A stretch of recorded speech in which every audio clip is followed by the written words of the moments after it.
So last time I gave a reading of the creation accounts that are in Genesis 1 to 3. These are two very different stories, but their placement side by side suggests the possibility of a joint reading. Nevertheless, they are very different in character, and today I want to focus in on the second creation story. This is the story that is predominantly in Genesis 2 and trickles into Genesis 3, and I'm going to look at it mostly in isolation from the first account. I'm going to be looking at it in light of an important parallel. This parallel is the Epic of Gilgamesh. I get to point this way now to the boards, okay? The Epic of Gilgamesh, and I'll be drawing on the work of many scholars, Nahum Sarna probably most prominently among them, but others also who have devoted themselves to the study of these textual parallels and developing an interpretation of these stories. I'd like you to carry that with you into your discussion sections as you look at some of the other interpretations from antiquity and on into the modern period. Now, the Epic of Gilgamesh is a magnificent Mesopotamian epic that relates the exploits of a Sumerian king, King Gilgamesh of Uruk. That's the name of the city-state over which he is king. And the epic as we now have it was probably composed between 2000 and 1800 BCE. Gilgamesh was apparently a historical character, an actual king of Uruk, but the story, of course, has fantastic and legendary qualities to it. We have a full text of the epic that was located in the library of Ashurbanipal, an Assyrian king. It's a 7th century copy of the story. But we have fragments that are much, much older, that date back to the 18th century, that were found in Iraq. So clearly it's an old story, and we have even older prototypes for elements of the story as well. The story opens with a description of Gilgamesh. He's an extremely unpopular king. He's tyrannical, he's rapacious, he's undisciplined, he's oversexed. The people in the city cry out to the gods. They want relief from him. They particularly cite his abuses towards the young women of the city. And the god Aruru is told that she must deal with Gilgamesh. Aruru is on the board. So Aruru fashions this noble savage named Enkidu. Enkidu is designed to be a match for Gilgamesh, and he's very much like the biblical human in Genesis 2. He's sort of an innocent, primitive. He appears unclothed. He lives a free, peaceful life in harmony with the animals, with nature and the beasts. He races across the steppes with the gazelles. But before he can enter the city and meet Gilgamesh, he has to be tamed. So a woman is sent to Enkidu, and her job is to provide the sexual initiation that will tame and civilize Enkidu. I'm reading now from the Epic of Gilgamesh. For 6 days and 7 nights, Enkidu comes forth mating with the lass. After he had had his fill of her charms, he set his face toward his wild beasts. On seeing him, Enkidu, the gazelles ran off. The wild beasts of the steppe drew away from his body. Startled was Enkidu as his body became taut. His knees were motionless, for the wild beasts had gone. Enkidu had to slacken his pace. It was not as before. But he now had wisdom, broader understanding. Returning, he sits at the feet of the harlot. I'm not sure why that translation. I've been told by those who know Akkadian that the word could mean harlot, prostitute. It could mean some sacred prostitute. I'm not an expert in Akkadian. But he looks up at the face of the harlot, his ears attentive as the harlot speaks. And the harlot says to him, to Enkidu, "Thou art wise, Enkidu. You art become like a god. Why with the wild creatures dost thou roam over the steppe? Come, let me lead thee to ramparted Uruk, to the holy temple, abode of Anu and Ishtar, where lives Gilgamesh, accomplished in strength, and like a wild ox lords it over the folk." As she speaks to him, her words find favor. His heart enlightened, he yearns for a friend. Enkidu says to her, to the harlot, "Up, lass, escort me to Gilgamesh. I will challenge him and will boldly address him." So that's tablet 1 from the Epic of Gilgamesh. So through this sexual experience, Enkidu has become wise, growing in mental and spiritual stature, and he is said to have become like a god. At the same time, there's been a concomitant loss of innocence. His harmonious unity with nature is broken. He clothes himself, and his old friends, the gazelles, run from him now. He will never again roam free with the animals. He cannot run as quickly. His pace slackens. He can't even keep up with them. So as one reads the epic, one senses this very deep ambivalence regarding the relative virtues and evils of civilized life and many of the features that make us human. On the one hand, it's clearly good that humans rise above the animals and build cities and wear clothes and pursue the arts of civilization and develop bonds of love and duty and friendship, the way that animals do not. These are the things that make humans like the gods in the Epic of Gilgamesh. But on the other hand, these advances have also come at a cost. And in this story, there's also a sense of longing for the freedom of life in the wild, the innocent, simple, uncomplicated life lived day to day without plans, without toil, in harmony with nature, a somewhat Edenic existence. So there are very obvious parallels between this part of the epic that I've just read to you and our second creation story. Enkidu, like Adam, is fashioned from clay. He's a noble savage, he's a kind of innocent primitive, and he lives in a peaceful coexistence with animals. Nature yields its fruits to him without hard labor. He's unaware of, he's unattracted by the benefits of civilization, clothing, cities, and all their labor. Just as Enkidu gains wisdom and becomes like a god and loses his oneness with nature, so Adam and Eve, after eating the fruit of the knowledge of good and evil, are said to have become like gods, and they also lose their harmonious relationship with nature. In Genesis 3:15, God says to the snake, "I will put enmity between you and the woman, and between your offspring and hers. They shall strike at your head, and you shall strike at their heels." Presumably, there had been a peaceful relationship between creatures like snakes and humans to that point. They're banished now from the garden. It used to yield their fruits to them without any labor, but now humans have to toil for food, and the earth yields its fruits only stintingly. So in Genesis 3:18, God says to Adam, "Cursed be the ground because of you. By toil shall you eat of it all the days of your life. Thorns and thistles shall it sprout for you, but your food shall be the grasses of the field. By the sweat of your brow shall you give bread to eat." So knowledge or wisdom or perhaps moral freedom seem to come at a very high price. But there are important differences between these stories too. And the most important has to do with the nature of the act that leads to the transformation of the human characters. It's Enkidu's sexual experience, his 7-day encounter with the woman, that makes him wise and godlike at the cost of his life with the beasts. There has been a long tradition of interpreting the deed or the sin of Adam and Eve as sexual. And there are some hints in the story that would support such an interpretation. And I was just reading recently a scholarly introduction to Genesis that very much argues and develops this interpretation. Adam and Eve eat from the tree of the knowledge of good and evil in violation of God's command. Now, eating can perhaps be a metaphor for sex, some have argued. Knowledge of good and evil, perhaps that could be understood in sexual terms. In biblical Hebrew, the word to know can mean to know in the biblical sense. It can mean sexual intercourse. Snakes are symbols of renewed life and fertility in the East because they shed their skins, so they seem to be eternally young. And they're also phallic symbols. Eve says that the snake seduced her and uses a term that has some sexual overtones. So do all of these hints suggest that in the biblical view, the change in Adam and Eve came about through sex? If so, is sex a negative thing forbidden by God? It would depend if you view the change as a negative thing.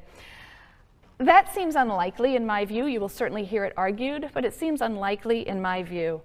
God's first command to the first couple was to be fruitful and multiply. Now, admittedly, that comes from the first creation story in Genesis 1. Nevertheless, in the second creation story, when the writer is recounting the creation of woman, the writer refers to the fact that man and woman will become one flesh. So it seems that sex was part of the plan for humans, even at creation.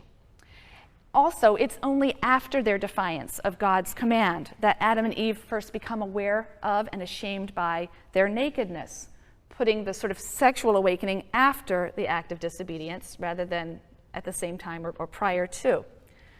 So maybe what we have here is another polemic, another adaptation of familiar stories and motifs to express something new.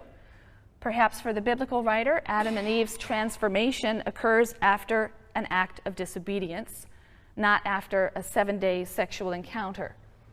The disobedience happens in a rather backhanded way. It's kind of interesting. God tells Adam before the creation of Eve that he's not to eat of the tree of the knowledge of good and evil. That's in Genesis 2:16, on pain of death. Eve doesn't hear this command directly. She has not yet been created. In Genesis 3, we meet the cunning serpent. And although many later Hellenistic Jewish texts and the New Testament will identify the snake as a satan, an enticer, a tempter, some sort of evil creature, he doesn't seem to be so in this fable. There's no real devil or satan character, we'll talk about Job later, in the Hebrew Bible. The snake in Eden is simply a talking animal. He's a standard literary device that you see in fables of this period and later, the kind that you find, for example, in the fables of Aesop. And the woman responds to the serpent's queries by saying that eating and even touching the tree is forbidden on pain of death. One wonders whence the addition of touching. Did Adam convey God's command to Eve with an emphasis all his own? Don't even touch that tree, Eve. It's curtains for us if you do. She didn't hear the original command. Or did she just mishear in some very tragic version of the telephone game, you know? And the serpent tells her, no, you're not going to die if you touch or eat the fruit. In fact, he adds, the fruit will bring you wisdom, making humans like gods who know good and bad. And in fact, that's certainly true. He tells her the truth. Genesis 3:7 is a very critical verse, and it's rarely properly translated. Most translations read like this: she took of its fruit and ate. She also gave some to her husband, and he ate. The implication is that Eve acts alone, and then she goes and finds Adam and gives him some of the apple and convinces him to eat it. But in fact, the Hebrew literally reads, she took of its fruit and ate, and gave also to her husband with her, and he ate. With her is a very teeny tiny little word in Hebrew, so I guess a lot of translations figure they can leave it out. But the with her is there in the Hebrew. At that fateful moment, Adam and Eve are standing together at the tree. And although only the woman and the serpent speak, Adam was present, and it seems he accepted the fruit that his wife handed him. He was fully complicitous, and indeed God holds him responsible. He reproaches Adam. Adam says, well, Eve handed it to me. She gave it to me. Eve explains, the serpent tricked me. God vents his fury on all three, and he does so in ascending order. First the snake for his trickery, and then the woman, and finally the man.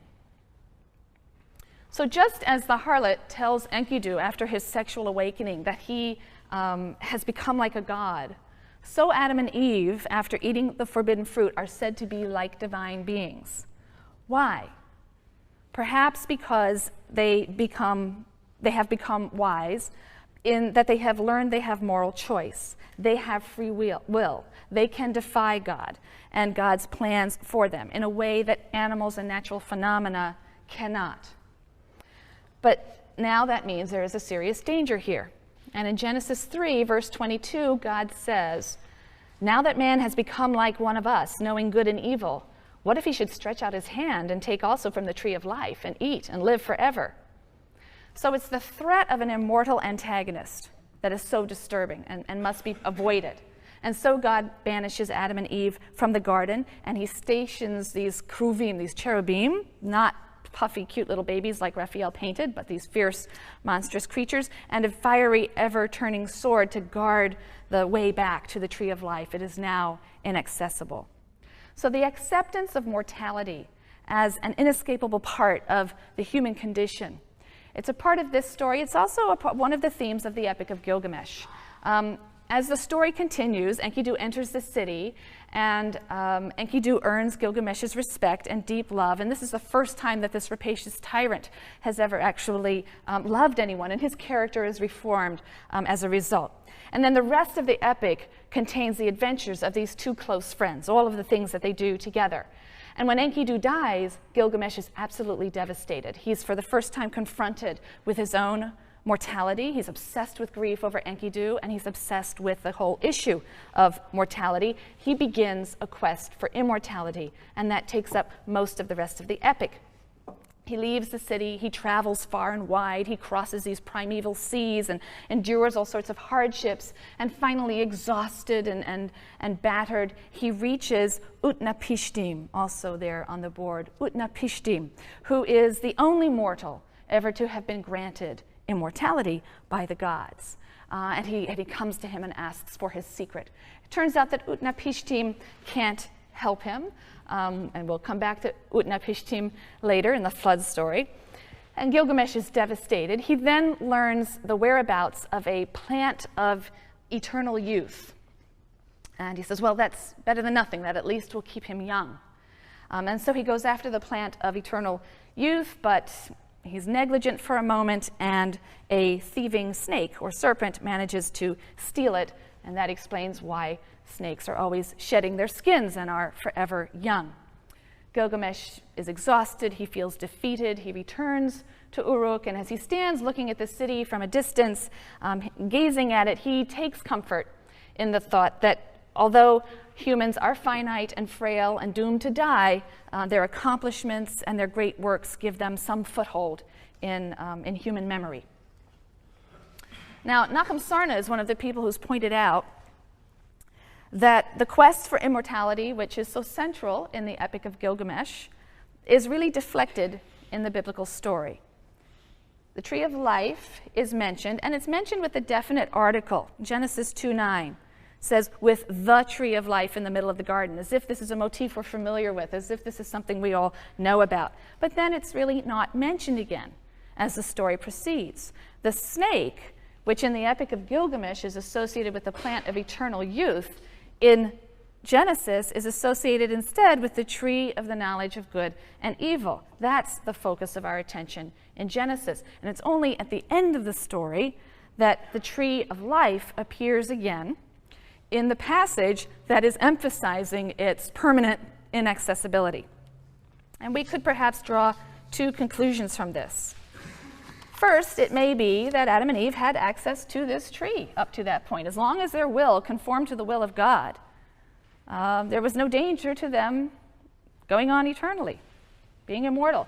Once they discovered their moral freedom, once they discovered that they could thwart God and work evil in the world, and abuse and corrupt all that God had created, then God could not afford to allow them access to the tree of life. That would be tantamount to creating divine enemies, immortal enemies.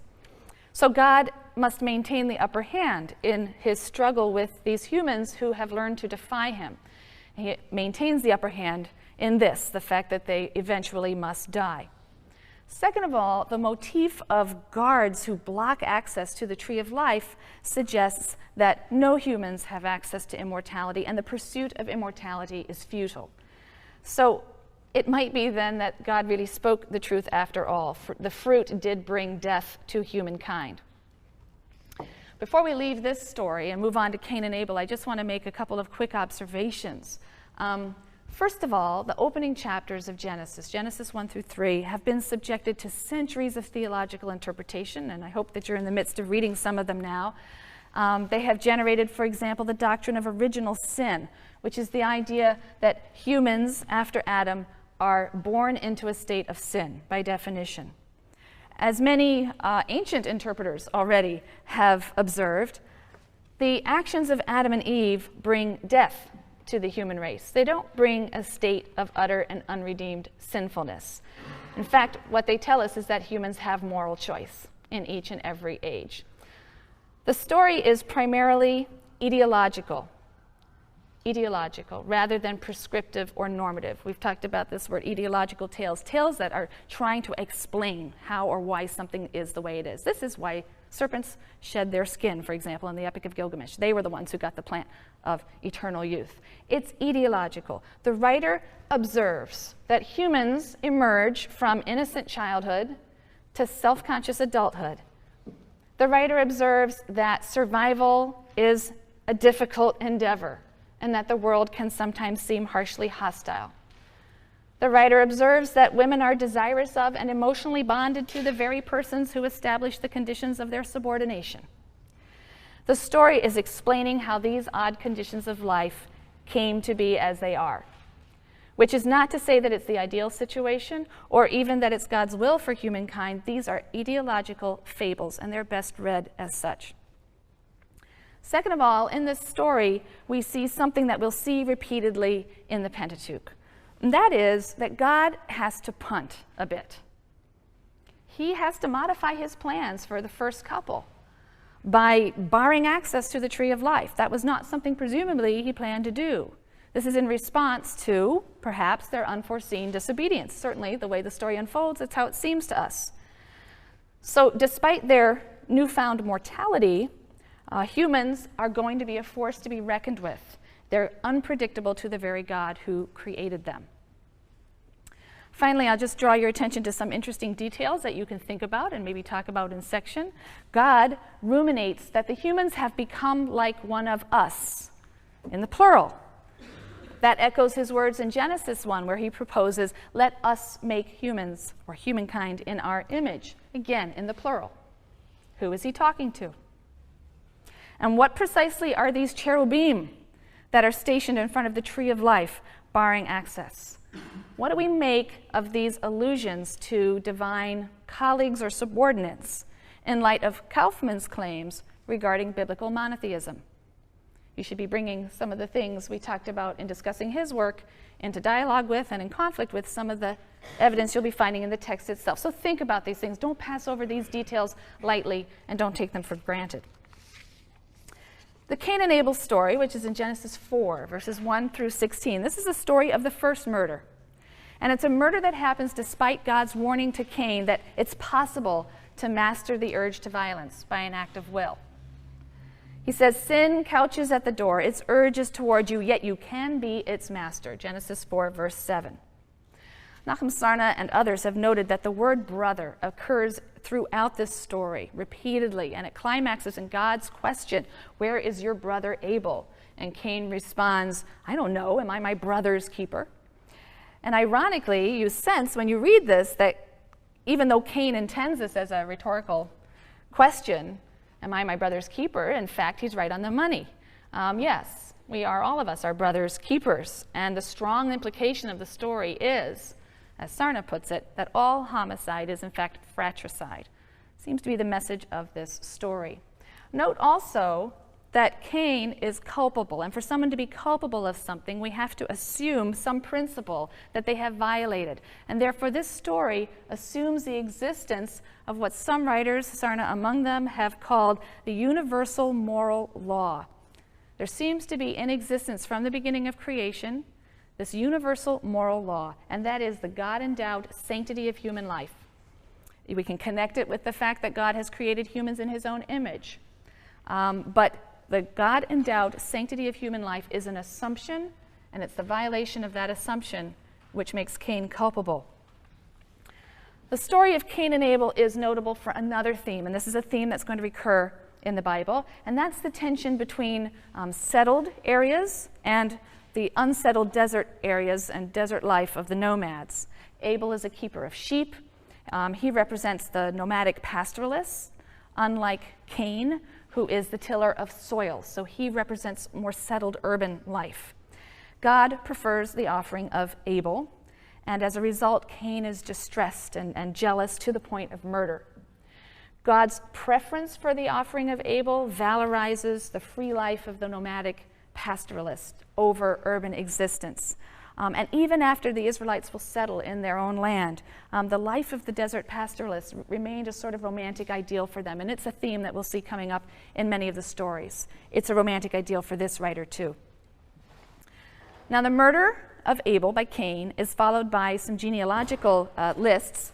They provide some continuity between the tales. They tell us sort of folkloric traditions about the origins of various arts, the origins of building, of metalwork, and music. But finally, in Genesis 6, verse 5, we read that every imagination of the thoughts of the heart, the human heart, was evil continuously. And this sets the stage then for the story of a worldwide flood. Now here again, the Bible is making use of older traditions and motifs and adapting them to their own purposes. I've hinted at this already, and we'll look at it in a bit more detail now. We know of a very ancient Sumerian flood story. The hero of that one is Ziusudra, also on the board. We also know of a very early Semitic work, the Epic of Atrahasis, in which there's a flood. But the most detailed flood story we have actually comes from the Epic of Gilgamesh, on the 11th tablet of the Epic of Gilgamesh. You'll remember that in his search for immortality, Gilgamesh sought out Utnapishtim, the one human who had been granted immortality. He wants to learn his secret. And when he begs for the secret of eternal life, he gets Utnapishtim's story, and it's the flood story. He learns that Utnapishtim and his wife gained their immortality by a twist of circumstances. They were the sole survivors of this great flood, and as a kind of reward, they were given immortality. The Sumerian story of Ziusudra is very similar to the Genesis account. In both, you have the flood coming about as the deliberate result of a divine decision. You have one individual who's chosen to be saved from the flood.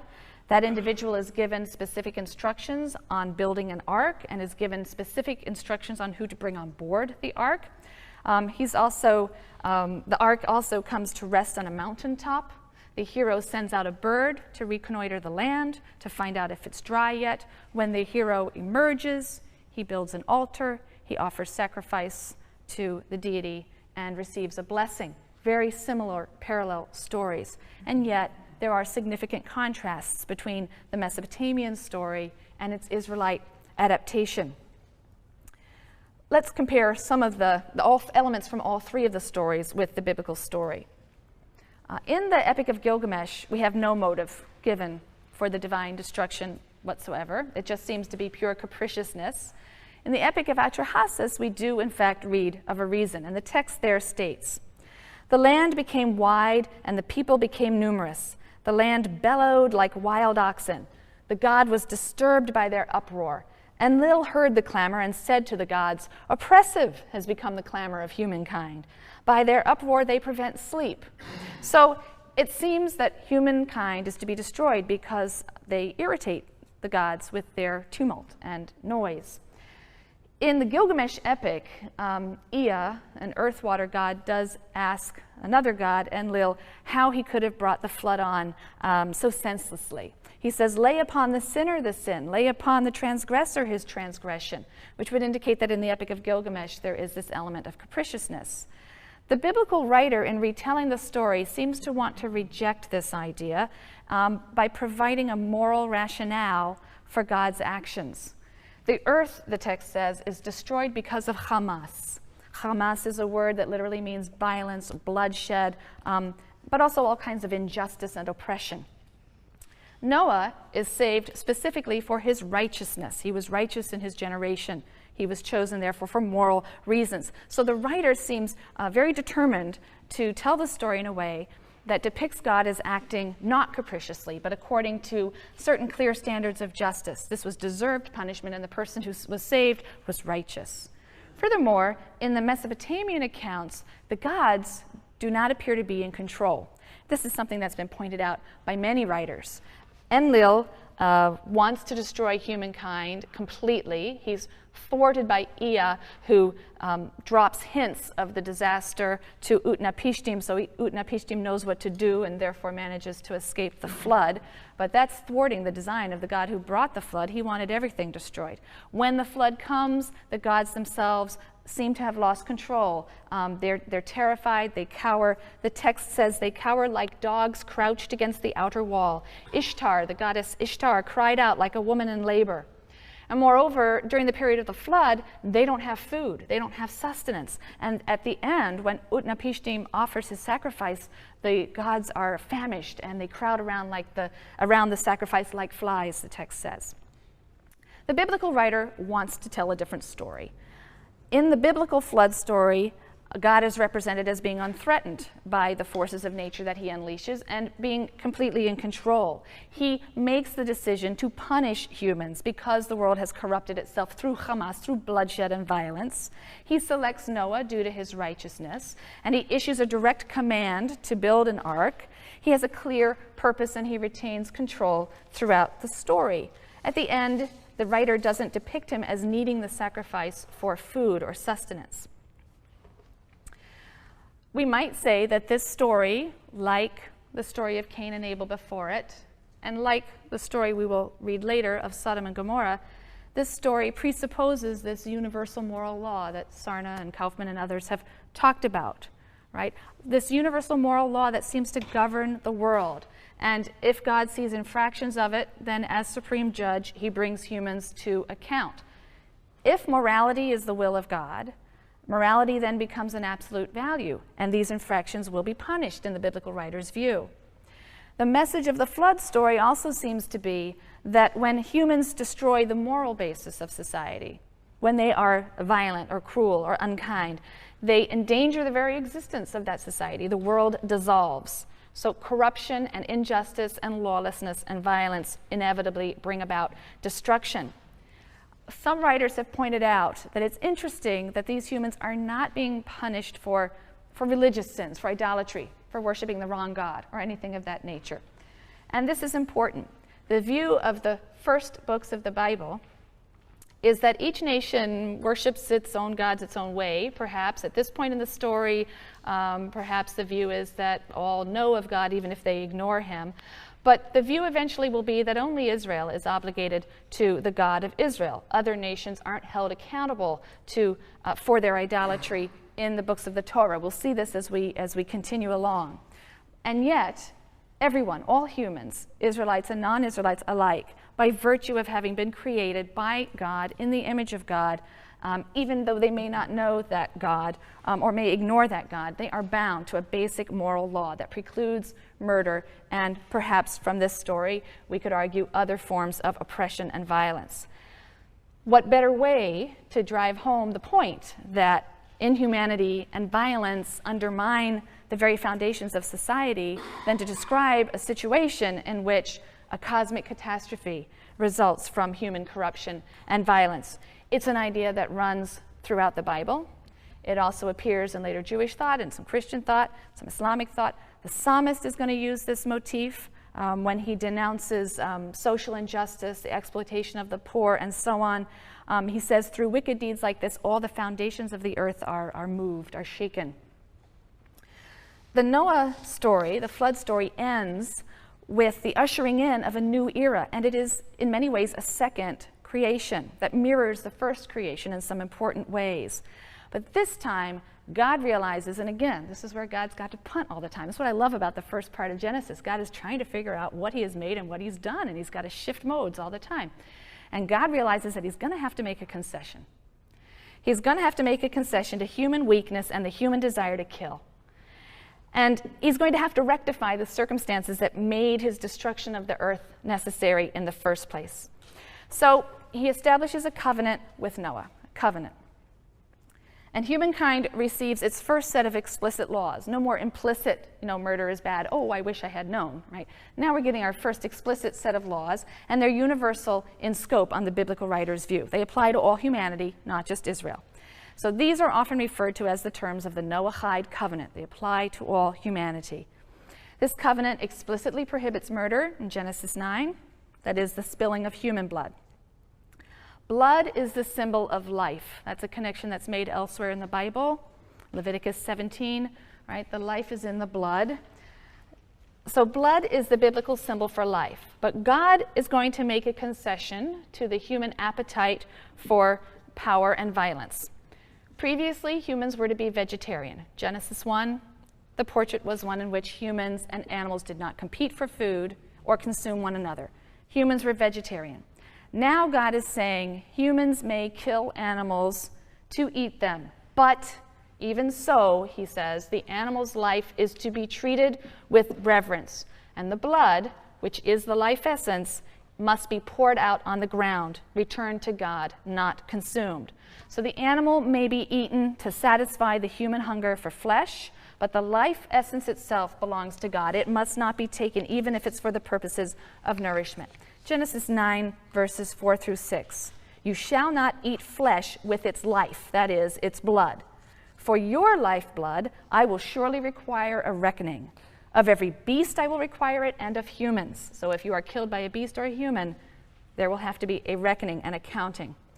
Of every person's brother, I will require the life of the person. Whoever sheds the blood of a person, in exchange for that person shall his blood be shed. For God made humans in his image. All life, human and animal, is sacred to God. The covenant also entails God's promise to restore the rhythm of life and nature and never again to destroy the earth. The rainbow is set up as a symbol of the eternal covenant, a token of the eternal reconciliation between the divine and human realms. And we should note that this notion or this idea of a God who can even make and keep an eternal covenant is only possible on the view that God's word and will are absolute, insusceptible to nullification by some superior power or some divine antagonist. Now, I handed out, or there was handed out to you, a sheet of paper. You might want to get that out in front of you, because we're going to talk a little bit about the flood story in Genesis 6 through 9. When we read the flood story in Genesis 6 through 9, we're often struck by the very odd literary style. I hope you were struck by the odd literary style and the repetitiveness and the contradictions. So I want to ask you now, and be brave and speak out. In your reading of the story, did anything of that nature strike you? Was the story hard to follow? Was it self-contradictory? And in what ways? Anything. Just don't even be polite. Just throw it right out there. Yes? Okay, we seem to have two sets of instructions, right? Someone's pointing out here, we seem to have two sets of instructions about what to bring on board. Either to bring 2 of each sort of living thing, animals and birds and creeping things, or in another passage, God tells Moses to bring on 7 pairs of pure animals and 1 pair of impure animals and 7 pairs of birds, right? Different sets of instructions. Anything else strike you as odd when you were reading this story? Right, okay, rain seems to be there for different amounts of time, doesn't it? There are some passages in which the flood is said to last for 40 days or be on the earth for 40 days. We find that in Genesis 7, verse 17. But in Genesis 7, verse 24, 150 days is given as the time of the flood. Anything else? Any other sorts of doublets or contradictions? Because there are a few more.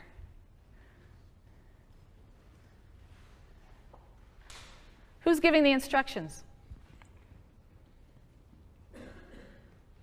That's not hard. That's not hard. You have it right in front of you. Who's giving the instructions? Okay, God. We have the word God being used, I guess, in that translation, right, with a capital G. What else is used? Lord. Those are actually different Hebrew words underneath there. Okay? Those 2 terms are different names for the deity that's giving the instruction. Okay? So there are 2 designations used for God. Yahweh, which is the sacred tetragrammaton. It's written with 4 letters in Hebrew. They don't include vowels. We don't really know how it's pronounced. I'm guessing at Yahweh. And that is a proper name for God. And in your translation, that will be translated as Lord in small caps. So wherever you see Lord in small caps, that's actually the English translation for Yahweh. The proper name, like almost a personal name for God. And then in other places, we have this word Elohim, which actually is the word for gods, a sort of generic term for deities in the plural. However, when it's used to refer to the God of Israel, it's clearly singular. It always has a singular verb. So that will be appearing in your text as God with a capital G. Okay? So whenever you see Lord or God, those are actually pointing to different words that are being used in the underlying Hebrew text. Twice, God is said to look down on creation. Twice, it is said that he is displeased. Twice, he decides to destroy all living things. Twice, he issues instructions, and as we've seen, they're contradictory. We seem to also have a different account of how long the flood lasted. There are more subtle contradictions throughout as well. Sometimes the flood seems to be the result of very heavy rain, but in other descriptions, it seems to be a real cosmic upheaval. You'll remember the description of the world from Genesis 1 as an air bubble, essentially, that's formed by separating waters above and waters below, and they're held back or pressed back by the firmament above. And it's the windows in the firmament that are open. Those waters are allowed to rush in and dissolve that air bubble. It's as if we're back to square one with the deep, right? Just this watery mass again. So it's creation undoing itself in some of the descriptions, as opposed to just heavy rain. And in keeping with that idea of a kind of a return to chaos, Noah is represented in a way as the beginning of a new creation. Because like Adam and Eve in the first creation story, Noah is told to be fruitful and multiply. He's also given rule over everything, and that's now extended to the taking of human life. The Bible contains a lot of repetition and contradiction. And sometimes it occurs in one passage, as in the flood story here, and sometimes it occurs in stories or passages that are separate from one another. For example, the two creation stories. There are many significant differences between the two creation stories. They differ greatly in style. Genesis 1 is formalized, it's highly structured, right? It has the 7 days and everything's paired up, it's beautifully structured, it's very abstract. Genesis 2 is much more dramatic, much more earthy. The first creation story doesn't really contain puns and word plays. It's a little bit serious. The second creation story is full of them. There are all sorts of little ironies and puns in the Hebrew. Adam, the earthling made from the earth. Adam is made from Adamah. Adam and Eve are naked, arum, which is the same word for clever or shrewd, and the snake is arum. He's clever and shrewd. There are lots of little puns of this kind. There are also differences in terminology between the two stories. Genesis 1 speaks of male and female. It's one set of Hebrew terms, but Genesis 2 uses man and woman, a different set of Hebrew terms to describe the genders. So the terms for gender are different in the two stories. Genesis 1 refers to God as, in your translation, God, right? Elohim, the word that's translated as God. He's remote, he's transcendent, he creates effortlessly through his word and through his will. But Genesis 2 refers to the deity as a name that's really a combination. It's Yahweh Elohim. So you'll see Lord God, right? You see that a lot in the Bible as well. Lord God, that tells you both of those words are side by side in the original Hebrew. So in Genesis 2, the deity is Yahweh Elohim. He's much more down to earth. He forms the human like a potter working with clay. He talks to himself. He plants a garden. He takes a stroll in the garden in the cool of the evening.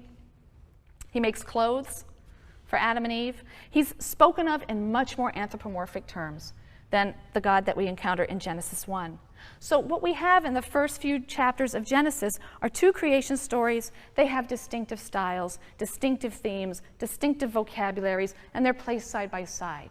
In Genesis 6 through 9, we seem to have two flood stories with distinctive styles and themes and vocabularies and substantive details, but they're interwoven instead of being placed side by side. And there are many such doublets in the Bible. At times, we have whole books that repeat or go over the same material. In fact, the whole historical saga that's recorded from Genesis through the end of 2 Kings is rehearsed again in the books of 1st and 2nd Chronicles. What are we to make of the repetitions and the contradictions here and throughout the Bible? What are the implications? Suppose you came across a piece of writing that you knew nothing about, just lying there on the table. You didn't know who wrote it, where, when, how, why. And someone says to you, I want you to draw some conclusions about that piece of writing. I want you to draw some conclusions about its authorship and the way it was compiled or composed. And so you pick it up and you start reading, and you notice features like this. What might you conclude? Throw it out. What might you conclude? No presuppositions. You pick up the work, and you find these features. What might you conclude about its authorship or manner of composition? Yeah. You might conclude that there are multiple authors, right? Multiple authorship. Yeah. That revisions may have been made, so that you might have different sources that have been revised or put together in different ways, right? Revisions implying you've got something and then it's worked over again. Additions might be made, so now that's a new source, right? You might conclude that these features are evidence of multiple authorship, a good deal of revision, which points itself to a kind of composite structure, different layers, maybe different sources. Well, as early as the Middle Ages, there were some scholars who noticed these things in the biblical text. They noticed that there were contradictions and repetitions, and there are anachronisms too, other features that were evidence of multiple authorship, revisions, and composite structure. So what? Why would that be a big deal? Okay, we can all go home then. There's no problem with that, right? Why would that be a big deal? Yeah.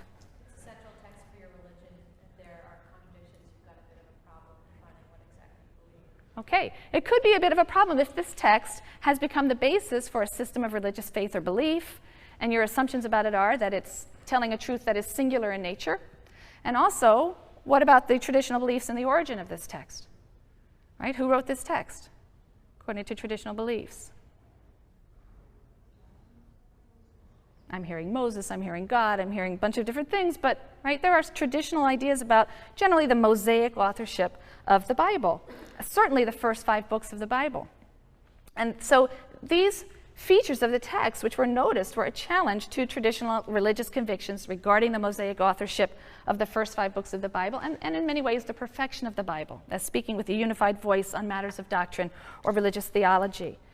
So medieval commentators, for example, began to speak a little bit more openly about some of these features. One of the first things they noticed is that Deuteronomy 34 describes the death and burial of Moses. So they decided it was possible that Moses didn't write at least that chapter. Similarly, there are some anachronisms that they had to explain. One of the most famous is in Genesis 13, verse 7. It's in the midst of a story about dividing the land between Lot and, at that time his name is Abram, it later becomes Abraham, but between Lot and Abram. And the narrator, in telling this story, sort of interjects and turns to us, the readers, and says, the Canaanites and Perizzites were then dwelling in the land. Now, what's weird about that sentence? The narrator is speaking to us from a time in which the Canaanites and Perizzites don't live in the land, right? He's saying, that's back when the Native Americans lived in Connecticut. Is that writer living at a time when Native Americans are still living in Connecticut or owning Connecticut? No, they're writing from a later point of view. So the narrator breaks and talks to the audience in Genesis 13 and 7, says, that was back in the time when the Canaanites were in the land. When did Moses live? Who lived in the land in the time of Moses? The Canaanites. I know you haven't gotten there yet, but when you get to Deuteronomy, you're going to find out he doesn't make it into the land. So he never makes it in there. He never gets in before the Israelites conquer. He dies. The Canaanites are still in possession. So that line was certainly written not by Moses. It was written by someone at a much later time who's looking back and referring to the time when the Canaanites were in the land. So these are the kinds of things that people began to notice. And with the rise of rationalism in the modern period, traditional notions of the divine and Mosaic authorship of the Pentateuch, the Torah, the first 5 books of Moses, were called into question. The modern critical study of the Bible begins really with Spinoza, who in the early 17th century suggested that the Bible should be studied and examined like any book, without presuppositions about its divine origin or any other dogmatic claims about its composition or authorship. But it was a Catholic priest, Richard Simon, who first argued that Moses didn't write the Torah and that it contained many anachronisms and errors. We've run out of time, but I'll pick up this fascinating story on Wednesday, and we'll learn a little bit more about critical ideas about the composition of the Bible. Please be on the lookout for emails from section leaders with study guides for sections which will be meeting this week. You'll have a lot of fun with the creation stories.